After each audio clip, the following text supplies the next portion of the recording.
and please start. Hello and good evening to everyone here, but also to the people behind the screens. Very warm welcome to everyone, and we're very happy to have you all here at Silent Green in Berlin. My name is Free, my pronouns are they, them, and this is... Hello, I'm Martin from Citizens for Europe, Director of Citizens for Europe. Yeah, we will guide you through the evening and also present to you why we are here, give you a bit of context from our organization's point of views, and also introduce you to our guest and keynote speakers. We are very happy that more than 30 people and volunteers have showed up to work with us this weekend on challenges related to the collection and processing of equality data so that we can use this data to make a positive impact in the world.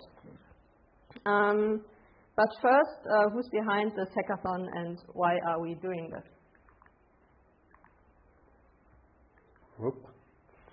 All right. This hackathon is a collaboration between two non-profit organizations and associations, Citizens for Europe and CorrelAid.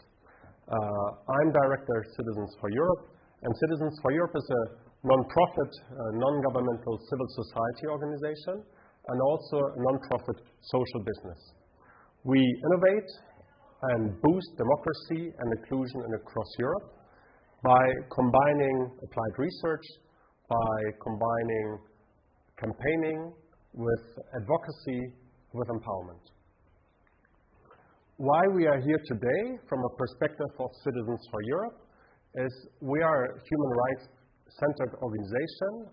We take in our work a human rights perspective, and we focus our work, especially in the division Vielfalt entscheidet, on social justice, anti-discrimination, anti-racism, and inclusion. Today, there's actually very high demand of organizations, public administrations, non-profit organizations, businesses, looking for information on how to design strategies, diversity strategies for more inclusion and non-discrimination within organizations. And we receive a lot of demand as an organization working in that field from different sectors. Equality data, and as said, you will hear a little bit more about what is actually equality data, what is the purpose about it. Just one sentence, equality data is mainly there to assess the risk of discrimination of specific groups, in one sentence. But it's much more, and you'll hear more about later on. Equality data can serve as an empirical baseline to actually inform such journeys to develop a diversity strategy and allows for checking the status quo of diversity within an organization, also measure the impact of diversity policies within organizations. However, equality data is a very, very new topic in Germany. There are hardly many practices out there yet, though there's a very high demand already across sectors for such data, and the wisdom or the knowledge that data is needed to drive forward diversity policies, not much is yet happening in that field compared to US or UK context. However, second challenge is it's not only widespread, but currently also collection processes of equality data are extremely resource intense when it comes to collecting it, when it comes to analyze it, and also to report it. And why are we here today and the next 2 days is we want to drive an innovation. We want to develop and kick off the development of an IT ecosystem for the collection of equality data. Why do we want to do it? Because we want to create impact in the sense that we want to increase the availability of equality data across Germany in order, with that data, to boost inclusion measures across the sectors, and finally, also to bring more diversity to the decision table. So that is the perspective from CFE and Vielfalt entscheidet, our division inside, why we started this hackathon and why we're here today. Yeah. From CorrelAid, who is CorrelAid? First of all, I think most of you will know us because you found us and you registered for this hackathon. But yeah, we are Germany and also Europe active network of over 2,400 data scientists who want to improve the world using data science. And what we do, I just put it as hashtags because I didn't want to include the second slide to make this even longer. We do data for good projects with other nonprofits and social initiatives. So we help them use data for to improve their impact. So kind of like what Martin just hinted at, that we want to create more impact and we support nonprofits with that. We also work in education, providing educational opportunities to our network members, so to you.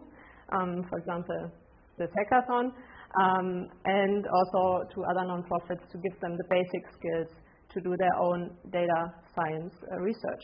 And we are also a community and connect people with similar interests. And why is this topic important to us? I mean, from a normative standpoint, I think there's a good agreement within CorrelAid that anti-discrimination and inclusion are important. But I think there's also two more reasons, which we also explained in our blog, which is not linked here. So the first one is that data science as a technology has like huge power potential, and so power should always be distributed equally. So we believe that everyone should be able, or at least should have an influence on those on the technologies that shape decisions.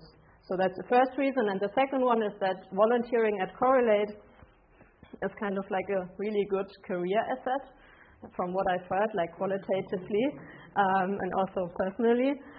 So we want to make this, of course, available to as many people as possible, because it would be unfair and it would also like solidify existing inequalities if we were saying not just like men can volunteer at CorrelAid. So we also want to become like, or be even more like a welcoming place, so that everyone who wants to do data for good volunteering can also do it at CorrelAid and get this experience for their personal development. And this is why we are also regularly collaborating with Citizens for Europe. This is not our first project, but yeah, this project consists of two parts, so it's kind of a win-win situation. So first of all, CFE will actually do a survey within our network to so that we can see what is the state of diversity and anti-discrimination and inclusion in CorrelAid, so that we can improve our work going forward. And then, as part of this cooperation, we will also work together on this ecosystem for equality data collection, so that CFE can improve their work and have even more impact. And yeah, this hackathon is the kickoff of the technical track. So this will last until the end of the year. So this is just the kickoff. I already mentioned that before. And the goal for this weekend is not to solve all the challenges, but to get like a good sustainable start on them. And I'm really excited to have so many people here, and I'm really confident that we will kick this off really well. Thank you.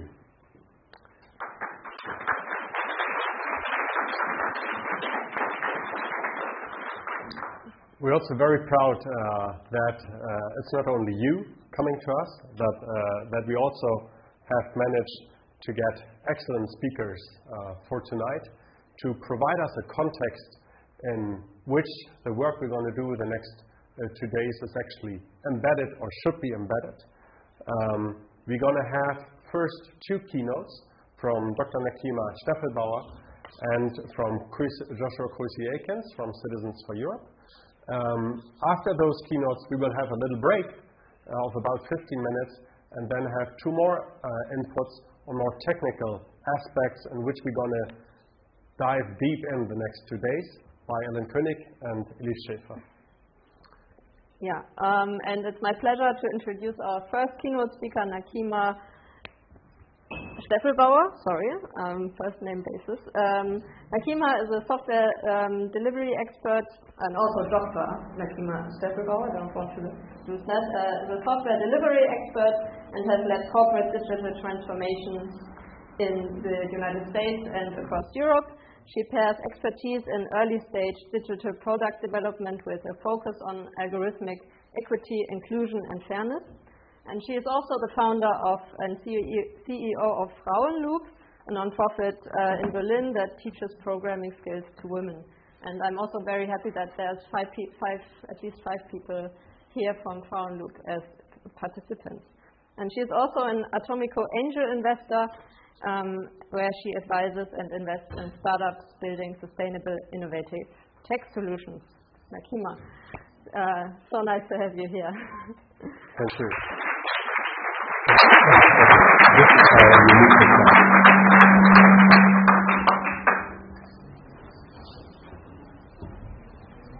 Okay. I think the laptop is extra at this point.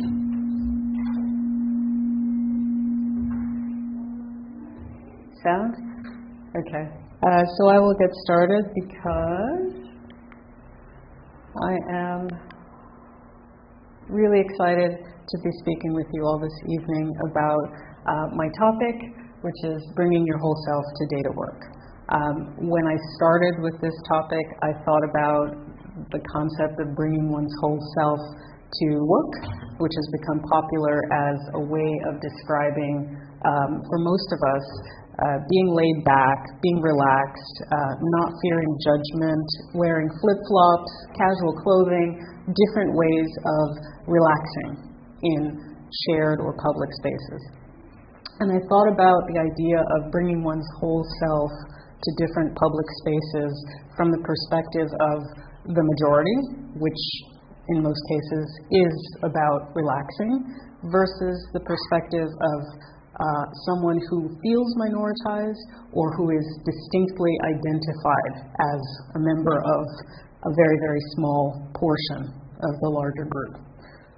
With that in mind, one of the things that I think is interesting to consider with regard to bringing one's whole self to any space is, are we talking about individual characteristics and aspects that represent who we are, or are we talking about differences from the larger group that we may be part of, or that we may be socialized with?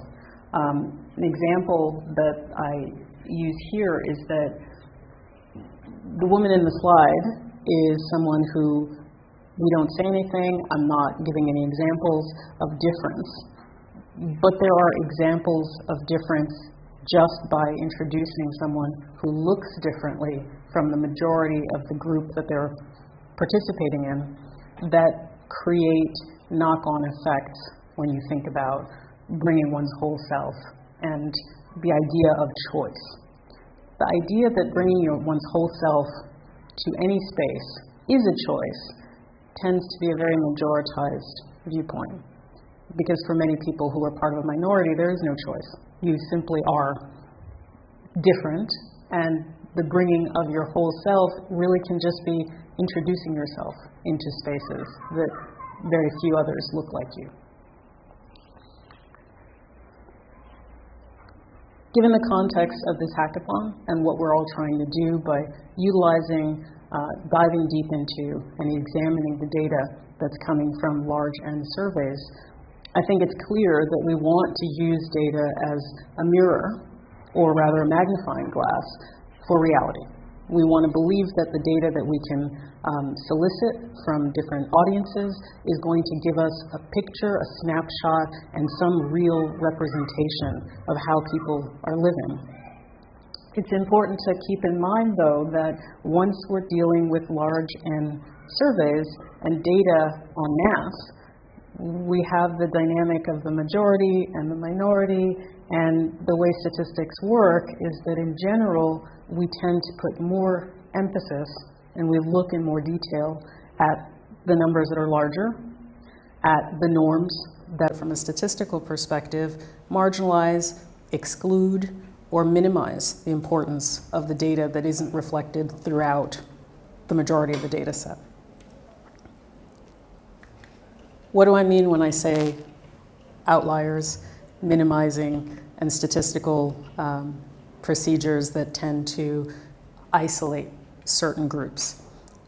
This is just an example of a standard regression analysis chart that shows large amounts of data clustering in one area on one slope.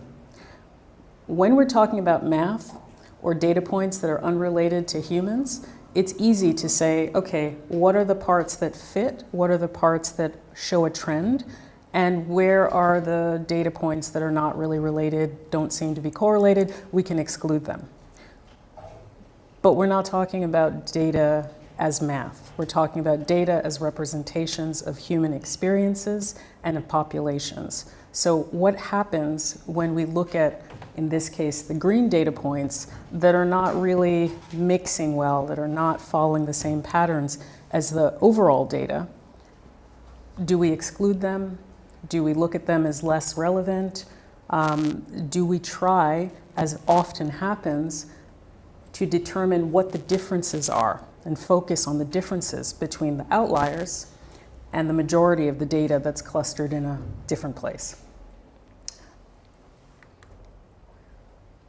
This is what I would refer to as superficial pattern matching. This is the kind of pattern matching that's very commercial, that's very popular with our friends at Amazon, our friends at Netflix, all of whom are using algorithms and data analysis at a very high level to quickly and superficially create personas based on the data that they collect. The examples here are the kind of data that Amazon has collected about me, what kind of reading I do or I've done for any particular period, sci-fi mostly, for those who don't know.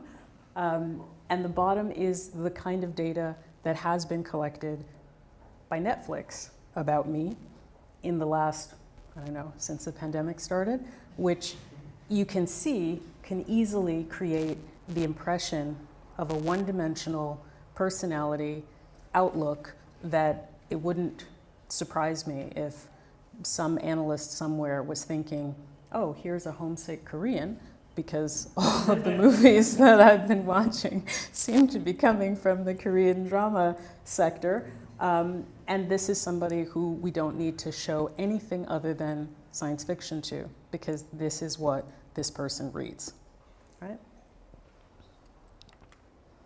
Of course, there's more to all of us than whatever the superficial trends or patterns or data collected with one goal in mind might reflect.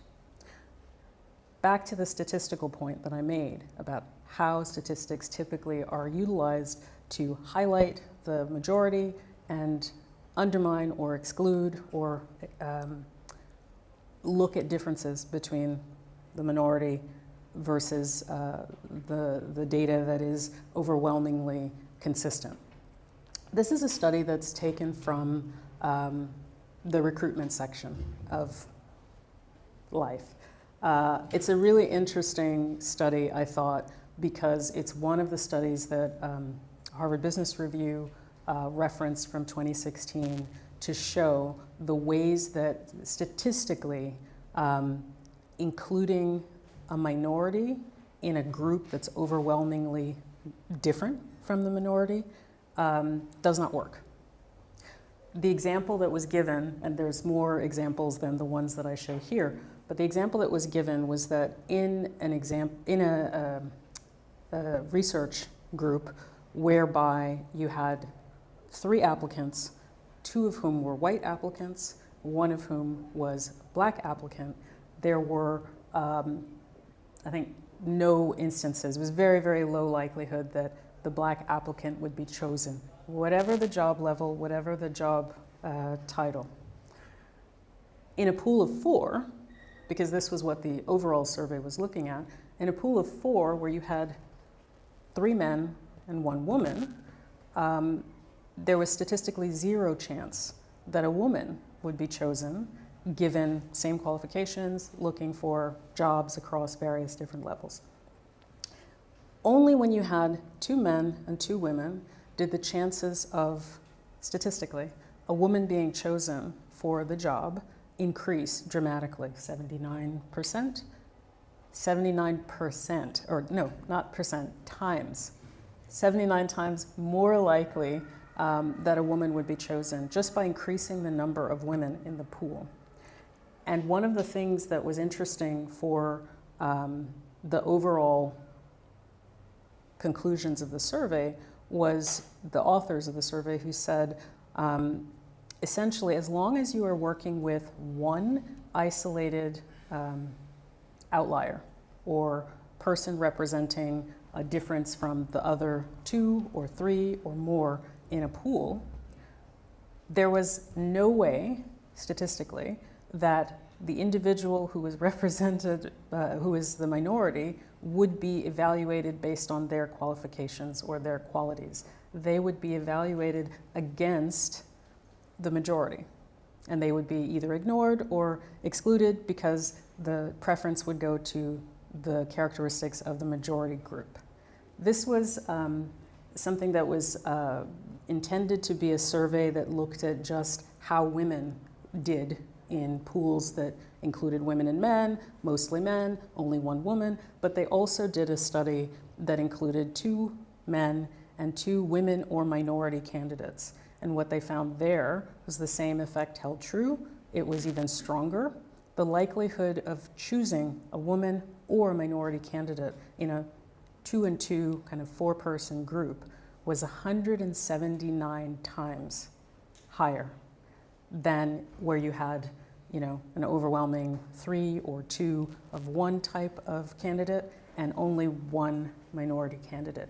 The effect that I mentioned with the 2 and 2, where you have an equal amount of different characteristics, held no matter what the size, the end size, the effect was equally large regardless of the size of the survey.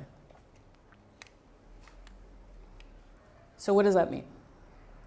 What that tells us is that when we're looking at data in groups that are overwhelmingly one particular type, and we have some outlier who does not represent the same type as the majority of the participants, the majority of the data that we see, it's likely, just statistically, that we're going to start looking for differences. We're going to start trying to identify and create categories to isolate the outlier in the group, rather than tailoring the inquiry towards the things that might be in common throughout the different groups, regardless of their superficial differences. In this example, I have the obvious differences that you can derive from a group of men that has 1 woman.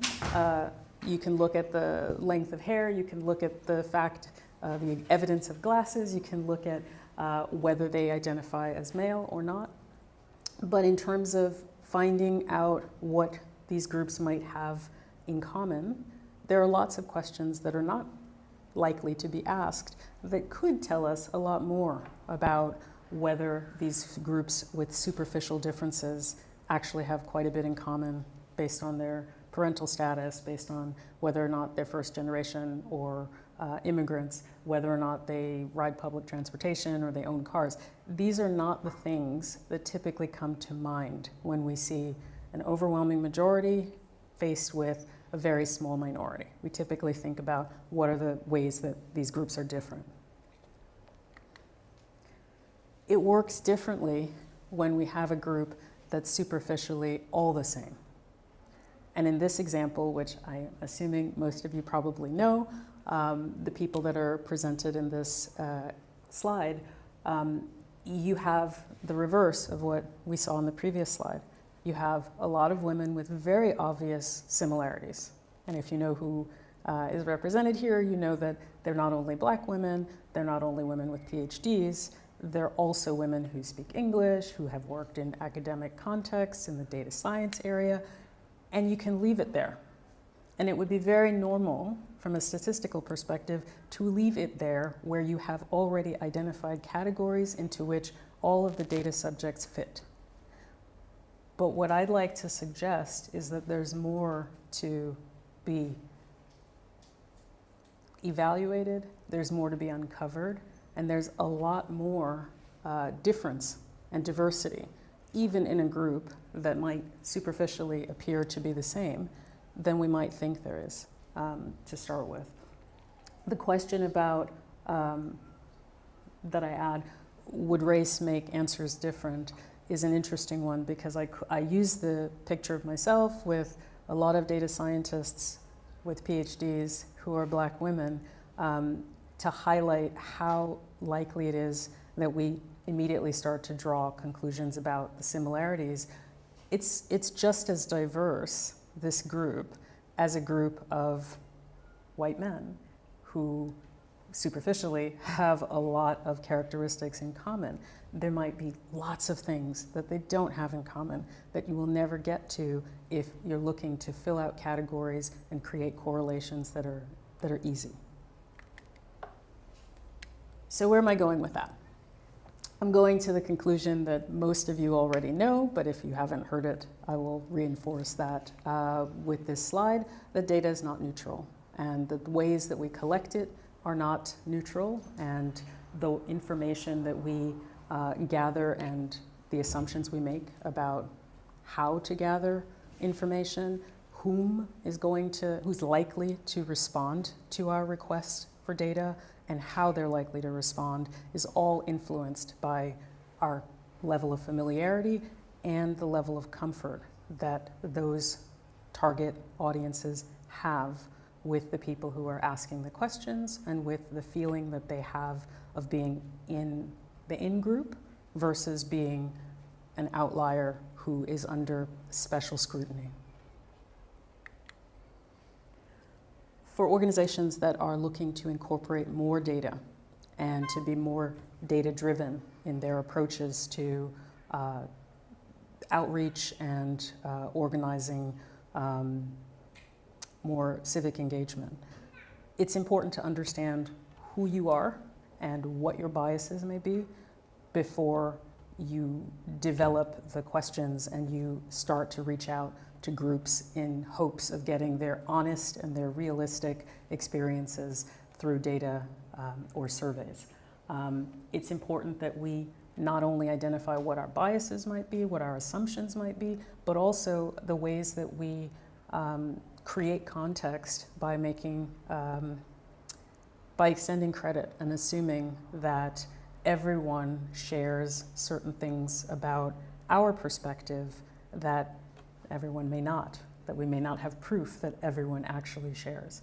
These are things like class, these are things like education, these are things like the ways that we engage with others socially, and the assumptions that we make, or we might make, about how everyone engages with others socially, or deals with class, or represents themselves in terms of educational level.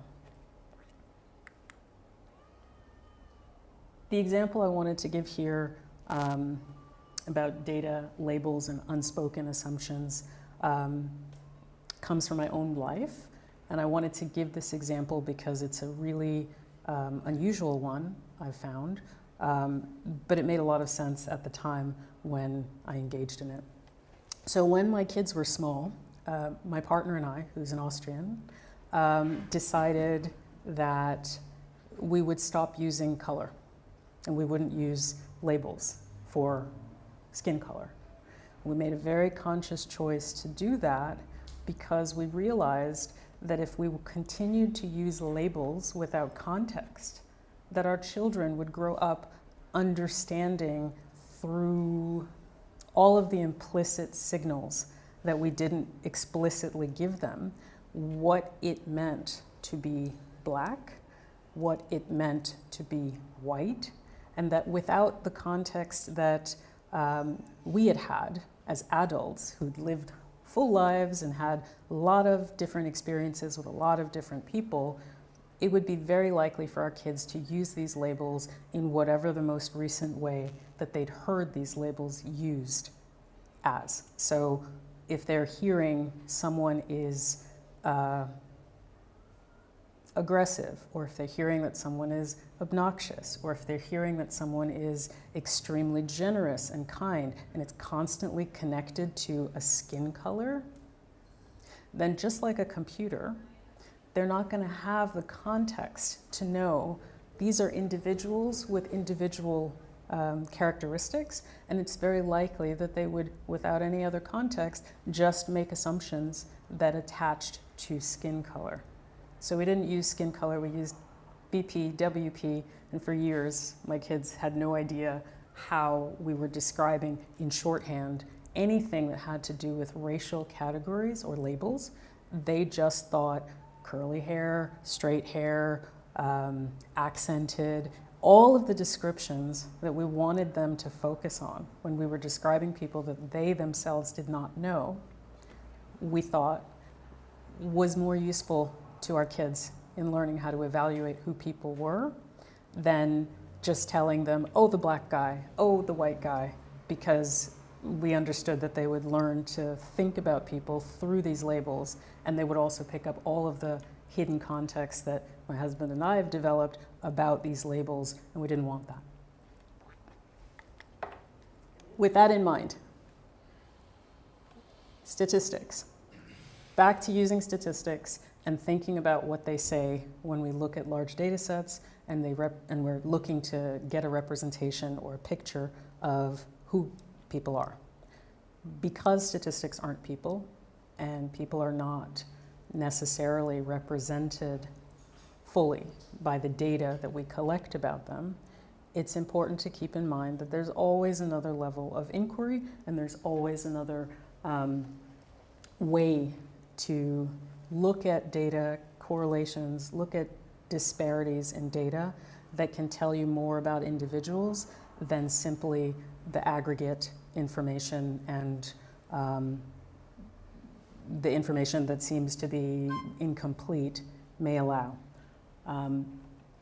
It's very different to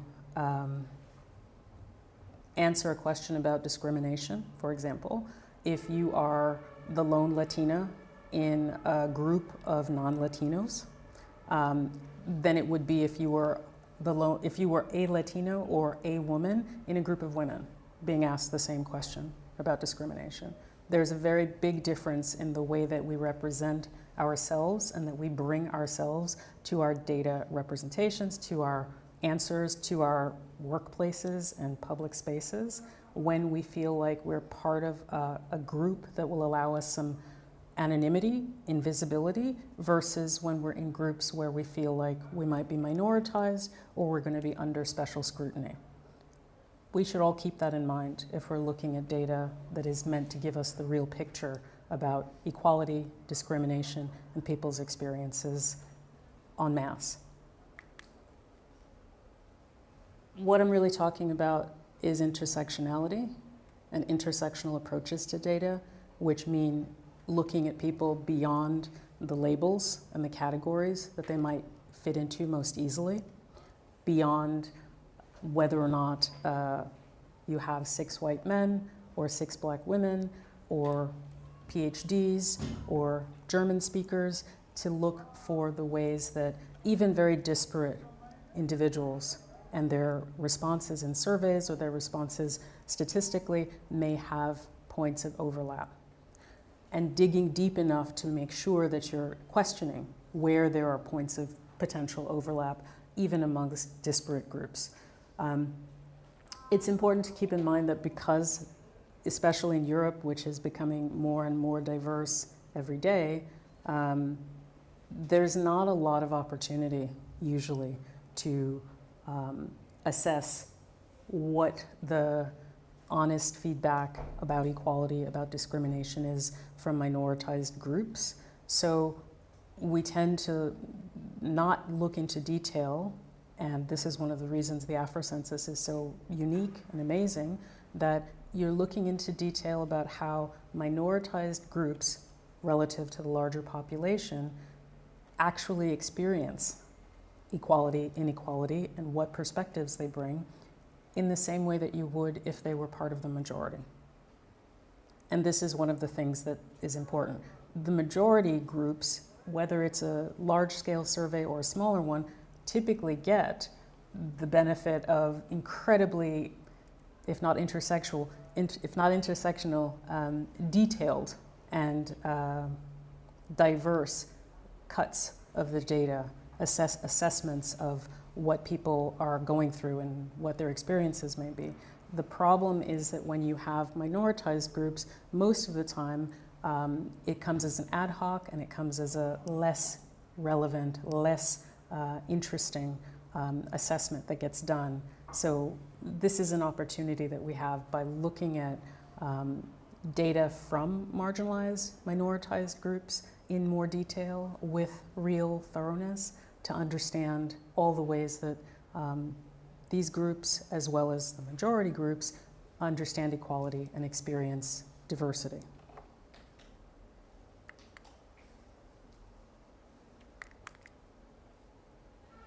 My closing point is that talking about intersectional approaches to data and ways of looking at the data beyond the easy categories and labels that are the first things that usually show up in surveys especially, is that we all want to show ourselves in all of our glory and all of our diversity as individuals, whether or not we're part of a larger group or we are part of a minority within a larger group. And it's so much easier and it's so much richer, and we learn so much more about the people, the experiences, the systems that we're dealing with in Europe today when we get into the detail about who, what, how, where people define themselves, people's experiences could be defined, and we move away from categories like how you relate to the majority, e.g., for this example, which is mostly descriptions taken from my life, a person who is all of these different characteristics versus a person who is non-white and non-male. Thank you.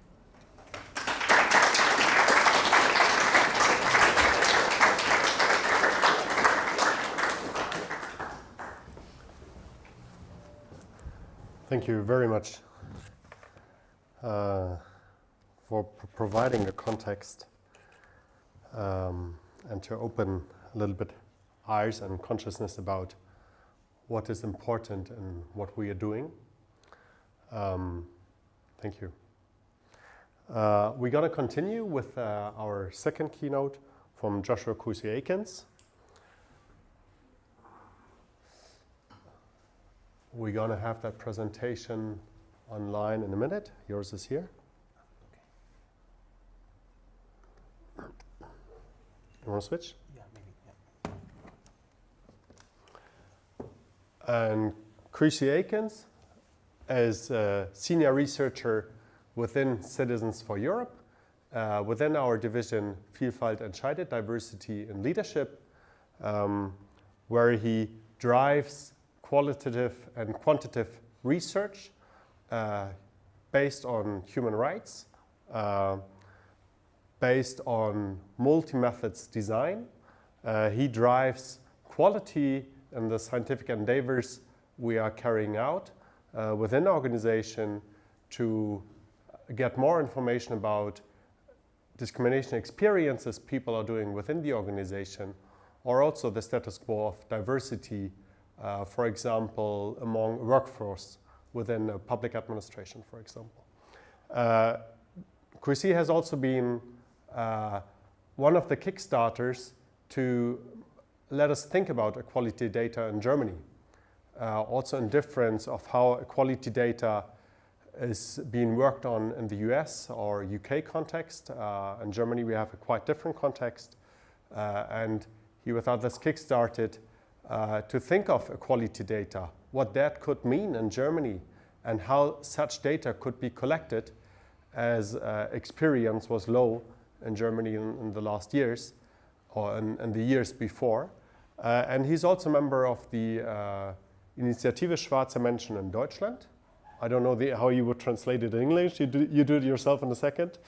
And he will give us an insight into a collection process within the Black community in Germany.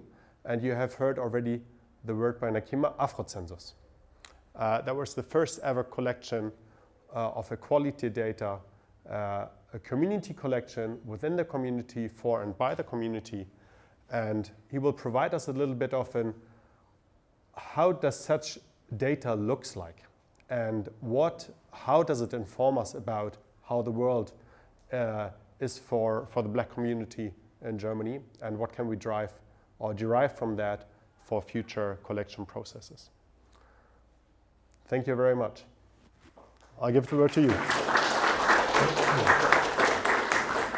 All right, yeah. Thank you, Martin, and thank you, Nakeema. Thank you for both the kind words about Afrozensus, but also for the way you really laid the foundation for this weekend and drew our attention to the importance of intersectional analysis and how this is not just a matter of big categories, but really about the contours of individual and collective experience, right? And I want to invite all of you to follow along as I will use Afrozensus as a showcase. I want to talk about conscientization, empowerment, and advocacy through community-based data interventions, using Afrozensus as an example. So to start with, Martin just said I'm also a member of the Initiative of Black People in Germany. I'm on the advisory board of this Black self-organization.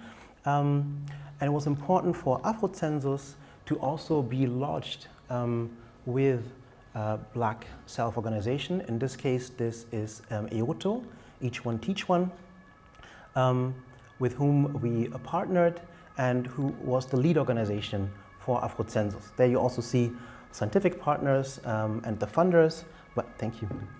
But yeah, to jump right in, I wanted to share some impressions from our outreach because we prepared Afrozensus from 2019 on, not knowing that when we wanted to go into the personal outreach phase, COVID hit, so all of our outreach had to be done online. And so these are some of the visuals that we used. This is inviting people of African descent, Africans and Black people in Germany to share their experience. This next slide also hints at the fact that Afrozensus was conducted in 3 languages, but the visual representation also invites to think about the diversity of the communities that we were seeking to address and invite. This is the German tagline, for us, by us all, which hints not only at the fact that this was a Black-owned project, but also at the main addressee, which again are the communities themselves in their diversity. So the all hints at the idea that there's internal diversity, there's multiplicity of Black, African, and Afro-diasporic experiences and opinions, and that's what we wanted to capture as well. So as Martin has hinted at, and as Nakeema has also pointed to, there's a lacuna on these issues in Germany, but at the same time, such a project has been a long time coming because we position anti-discrimination and equality data gathering as an idea of, as a practice rather, of data activism and of data-based advocacy. And in that context, Afrozensus is a showcase for differentiated anti-discrimination data and equality data. And importantly, it showcases that anti-discrimination and equality data is about more than just diversity, right? It's about access, it's about anti-racism, and it's about advocacy. I'm also happy to stress that Afrozensus itself was also a showcase of collaboration with CorrelAid, and some of the visualizations that you will see and some of the analysis, some of the tool chains that we use for our analysis were developed in close collaboration with CorrelAid volunteers. So Afrozensus is a showcase for collaboration, but also for the possibility to really use data to conscientize and to empower. And I'll give examples later. The basic idea is that in a context where these experiences are often misrepresented, are often budgetalized, are often denied, it is important to locate one's own experience in a broader context, and the data that we gathered invites to do so. And in doing so, engaging with the data itself is a process of conscientization, of becoming more aware of the pattern, in this case of both anti-Black racism and of counter strategies. And becoming more aware, then of course the first step, hopefully, and we know this has been the case for some, the first step on a journey of empowerment, where the data then provides starting points for different kinds of engagement initiatives, both within the communities and vis-a-vis politics and other aspects of society. Now, of course, we know, and we might decry this, but it's just a fact, right? No data, no policies, right? Politics and advocacy need data, need numbers, need evidence, right? And in Germany, it's always the problem when you talk about certain perspectives, then the question will be, but yeah, well, are you really sure this is really a pattern? Is this really, maybe it's just happening to you, you know, it's just anecdotal evidence. So we needed to go beyond that. But of course, Afrozensus also presented a unique opportunity to ask ourselves, well, how are we? You know, how are we doing? How are we experiencing Germany through the lenses of our internally diverse viewpoints and standpoints, right? Of course, Afrozensus also helps to go far beyond a very popular German fairy tale, the fairy tale of the Migrationshintergrund, yeah, the migration background. Some of you are smiling, so I guess you know what this is. This is the absurd idea that people who are in Germany and are read as non-white, as people of color, must have a recent history of migration, right? Because it banks on this fantasy that not long ago, in the pristine, you know, original past, Germany was an all-white space. Now, of course, this simply was absolutely never the case, right? Never in history has this been true. But it is a persistent myth that is actually reinforced through the category of migration background, which is the only category still that is used as a proxy to discuss racial discrimination, right, in the German context.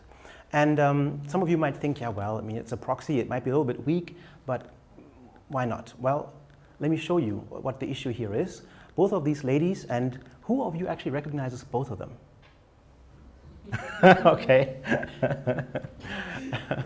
All right. One is an SPD politician, used to be a minister, now she is in the European Parliament, Katharina Barley. And Katharina Barley is of German and British descent. And that means statistically, she has a migration background, just as has the other person. And who of you knows the other person? Okay. That's Barbara Becker, an actress, and yeah, somebody who obviously, even though she's, you know, privileged among many lines, would certainly have a very different experience of everyday life than Katharina Barley. The problem is, when we look at statistics, we couldn't tell the difference between them. They're both lumped together in the same category, which speaks to what Nakeema just said in terms of the danger, right, of creating overarching categories. Another fun fact that is not well known about the migration background is only collected for 2 generations, which means that, for example, my children, my 2 black children, but also some black friends that I have who are here in Berlin in the 5th generation would not be captured by this category anymore, right? They're still black, they still make all the experience that come with that in the German context, but they're not captured in this only category that is used to approximate racial discrimination issues. So this tells you there is a problem with this category, and we have to move beyond it. Luckily, even the German state has begrudgingly, at the UN level, after having been asked about it repeatedly, acknowledge that yes, it's true, there are other groups, you know, beyond the migration background that are vulnerable. So we see here, yeah, the migration background, okay, doesn't seem to work.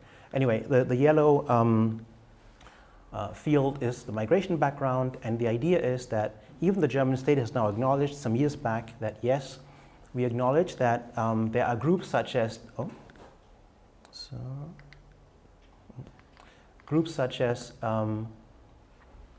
the Jewish community, groups such as Muslims or people that are read as Muslims, black people, and Sinti and Roma, some of whom might have migration background, many of whom do not. But these groups are acknowledged as facing heightened threats of racist discrimination. This is, of course, not a complete list. We would, for example, say one would have to definitely add people of Asian descent as well, right? So this is an issue of, well, ongoing advocacy. But the point here is simply to say that these groups exist, and obviously they also overlap, right? Which again creates specific effects of intersectional experiences. So if you are black and Sinti, right? If you are, Jewish and black, and so on. So it's important to look at these things more closely, which brings me to the concept that Nakeema already introduced, intersectionality, the complex ways in which these categories overlap in real life. Actually, if you think about it, for almost everybody, right? Nobody is just a one-dimensional being. However, power relations in society make it so that some of these overlaps and intersections matter in different ways. They create experiences that others don't necessarily share, right? And, well, I won't bore you with too many details of this, but, you know, when we talk about racism, it is important to have a bit of a foundation, and like Martin already said in the beginning, we take a human rights approach, which when it comes to racism is actually helpful because unbeknownst to most people who debate this in German public sphere, there's actually a very strong definition of racial discrimination, and there's a whole human rights treaty that's just about protection from racism.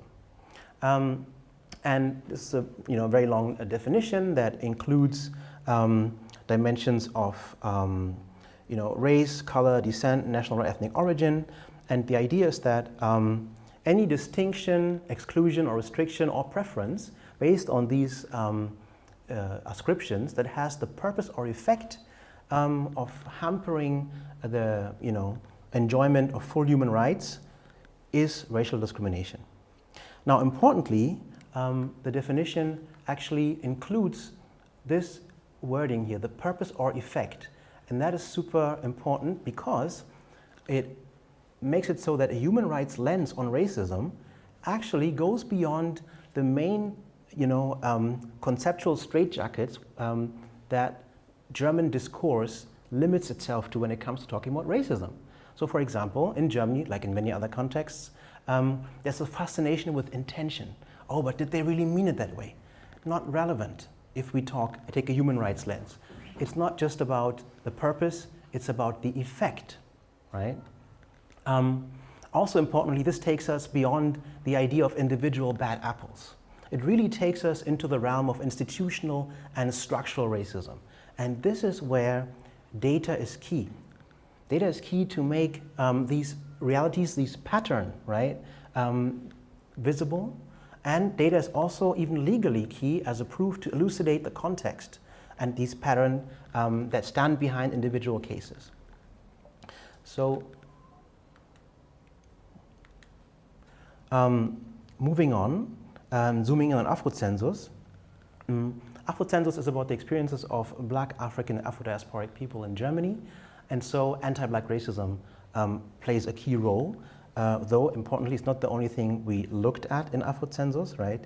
We also looked at civic engagement, political opinions, so many other things, but we needed to define anti-Black racism as a specific form of racism. And so our standpoint is that anti-Black racism, of course, has a long tradition in Germany and in Europe since the time of the so-called Enlightenment, at the least. And importantly, this is a specific degradation, specific dehumanization, and individual but also structural racial discrimination of people of African descent. Now, importantly, this cannot be reduced to discrimination because of skin color. It's more complex than that, because these ascriptions of anti-blackness are shared, obviously, by people of different, well, skin tones, if you want to call it that, different shades of black. At the same time, of course, these shades also create different experiences, which we could also show in our analysis. This simply goes to show that anti-blackness is a specific form that needs to be analyzed and looked at in its specificity. Now, yes, there was insufficient data on all these issues, so our idea was to dig deeper. For that, we also identified different pattern and dynamics of anti-black racism, and this is something where, you know, our prior reflection actually fed into the analysis of the data, and we were then also able to find and confirm some of these patterns, such as othering and foreignization, where blackness is associated with not being of Germany or not belonging to Europe, the hypersexualization that goes with certain ascriptions of the black body, criminalization, the derecognition of competence, the de-individualization of black people and their homogenization, and the trivialization and the denial of anti-black racism itself. So, how to go about analyzing this? Well, we had to take different critical lenses on board to be able to do this work. This is one, Black or Africana feminism, which holds that intersectionality is fundamental to power hierarchies, and of course also to insights into domination and resistance. Like Nakeema showed, right?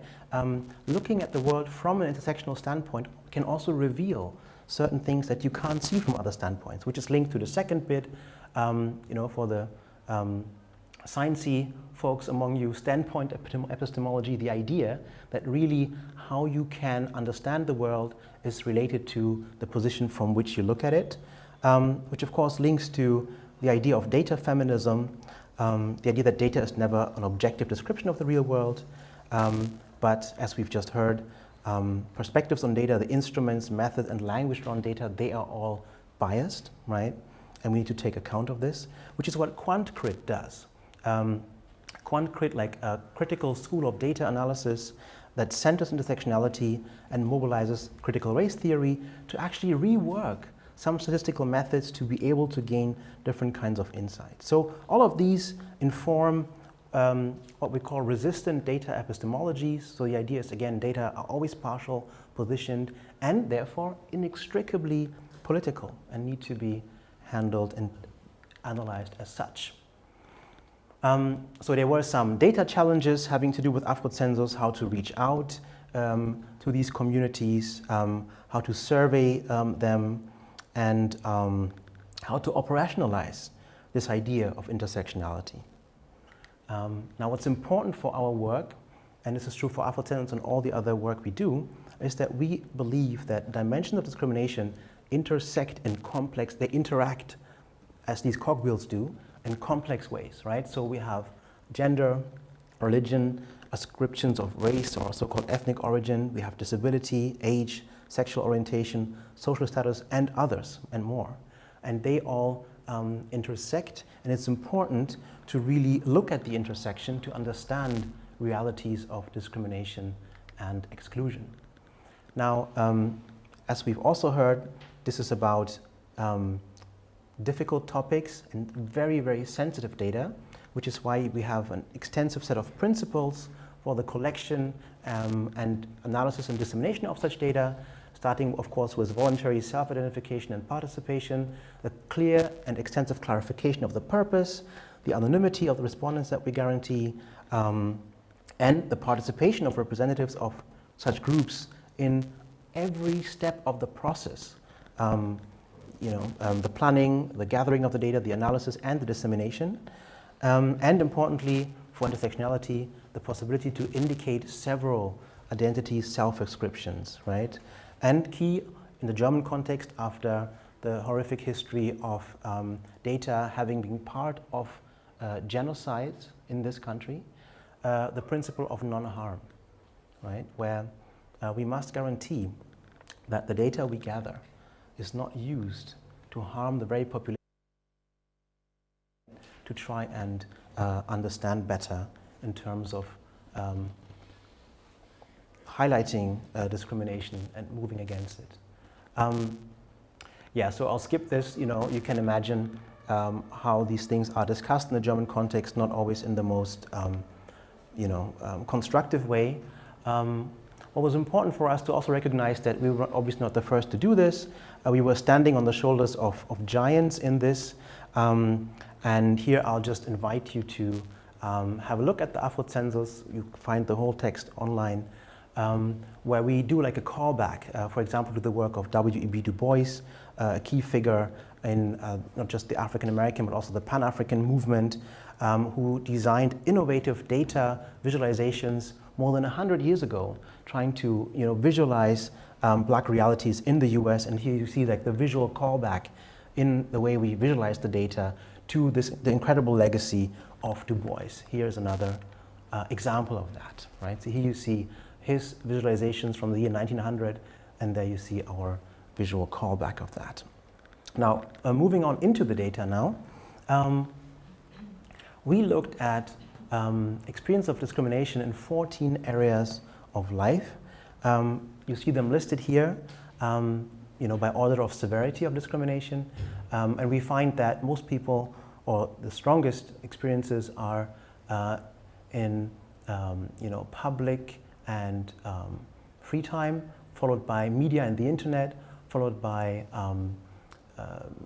services and businesses, followed by the work life, followed by private life, followed by police, education, security personnel, housing market, public offices, health and care, justice, art and culture, and banks and insurances. So banks and insurances is at the bottom, interestingly, but even there you'll find that almost half of the respondents still report that they face discrimination in these contexts. Now, we asked for discrimination, and then we had people specify along which lines, and this clearly shows that anti-blackness is at the heart of the discrimination we just saw, because you see how racist reasons and ascribed ethnic origin and ascribed skin color are the most prevalent, but again, keeping in line with the idea of intersectionality, this is followed by gender, name, hair, social status, language, and others.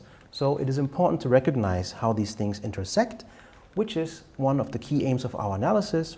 And I'm just going to lead you through a set of data to illustrate some of the ways in which we've tried to honor this idea of intersectional analysis here. So here you see the prevalence of discrimination in the context of professional life, work life. And here you see different categories of diversity. Here we have the number of African or Afro-diasporic parents. Here we have disability, educational status, citizenship, whether the person has an experience of having fled, being a refugee, gender identity, being a member of the LGBTIQ communities, having a Muslim context, and also income. Now, we hypothesized that, this is like a spread. So the idea is that in the German context, if you have one African or Afro-diasporic parent, you're likely to face less discrimination than if you have two. And you see here, so gray is always the privileged, in theory less discriminated, red is the less privileged, more discriminated context. And you see that this holds true along these dimensions. This means, for example, these are all black people, right? So the people of African descent that we surveyed that do not have disability as well report less discrimination compared to the black people we surveyed that have a disability.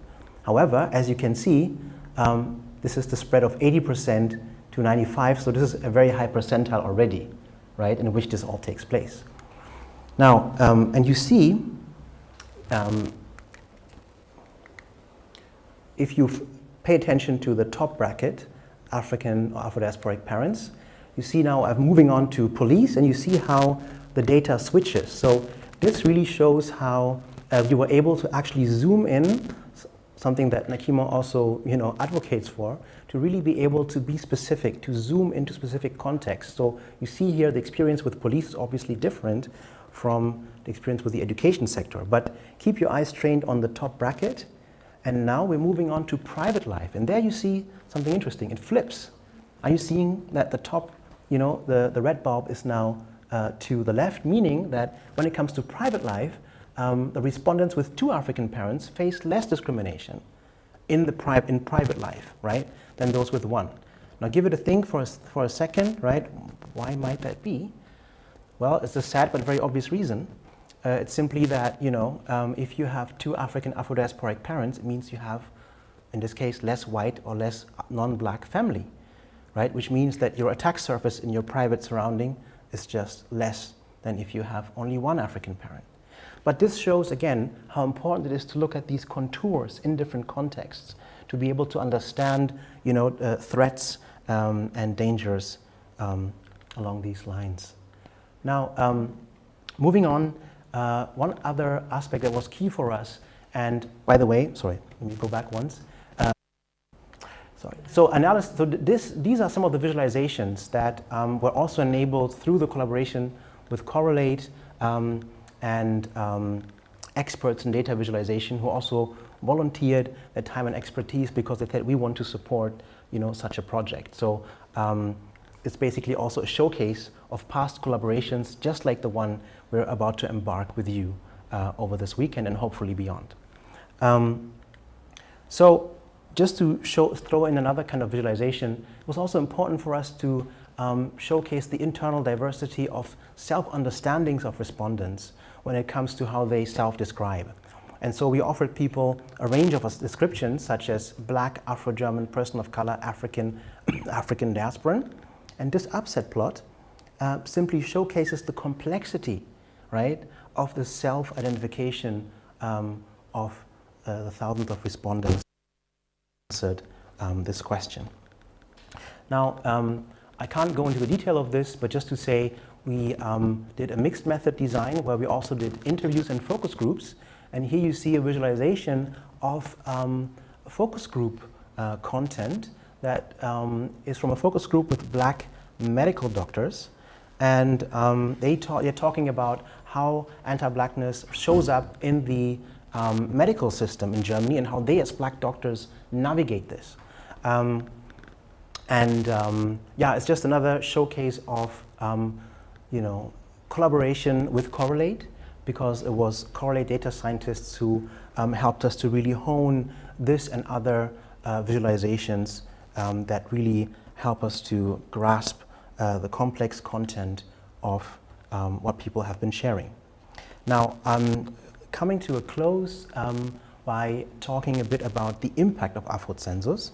So we had a huge national and international media echo when we released in December last year, but importantly, we also had a very sustained community echo that goes on until this day. So people have given us the feedback that yes, our hopes that we would be able to offer data for people to contextualize the experience were really fulfilled. People said, yes, this idea of conscientization actually works because I can put my individual experience in this bigger context.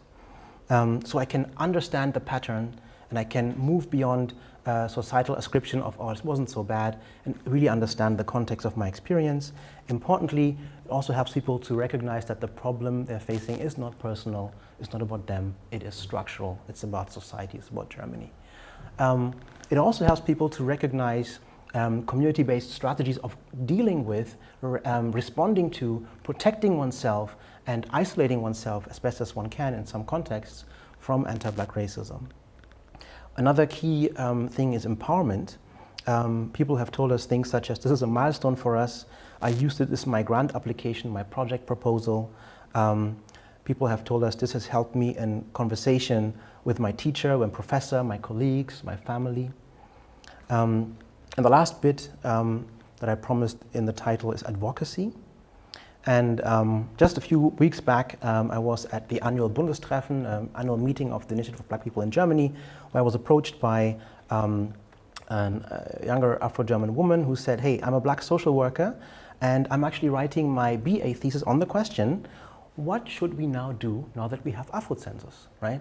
How should I, as a black social worker, do my work now? How can this data inform my first professional steps after I leave uni? So we had the use of AZ data, Afrozensus data in the media, as well as in advocacy efforts at every level, federal level, state level, city level. And I will not go into details of this, but I just want to tell you that this is also due to the fact that within Afrozensus, we have bifurcated the recommendations for action that we've given. So it's not just about showing data, it's about actually thinking, what does this mean for whom? And so we have recommendations for political administrative action.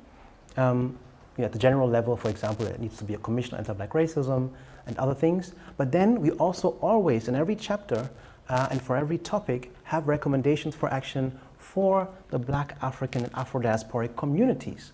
One, of course, because we cannot wait for state and officials to figure stuff out. We need to act now. But also there are things that we can and should and must do internally within our own communities, where we, of course, also have internal hierarchies and different experiences, as the intersectional analysis shows us. And so this kind of bifurcation also allowed people to engage with the data in meaningful ways in different contexts. Yes, and with that, I would close with another social media card that takes inspiration from a Fela Kuti song, in West African Pidgin, Hu no no go no, right? And so because of Afrozensus, there is more to know, but Afrozensus also showcases how much more can be done and needs to be done with intersectional data analysis. And that is why I'm really happy that this is the kickoff of a hackathon that will enable all of us in this room to advance this kind of analysis and these kind of perspectives further. Thank you.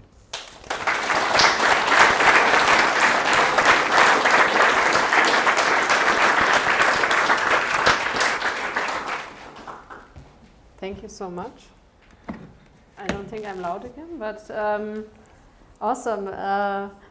Almost on time. So thank you, Kwesi, for the very good input. Also, Nakeema, again, for your excellent talk. Was really insightful. So what we are going to do now, we're going to take a 15-minute break for taking up some pretzel, taking a drink, going outside. And we will continue at 8:20 with the technical talks.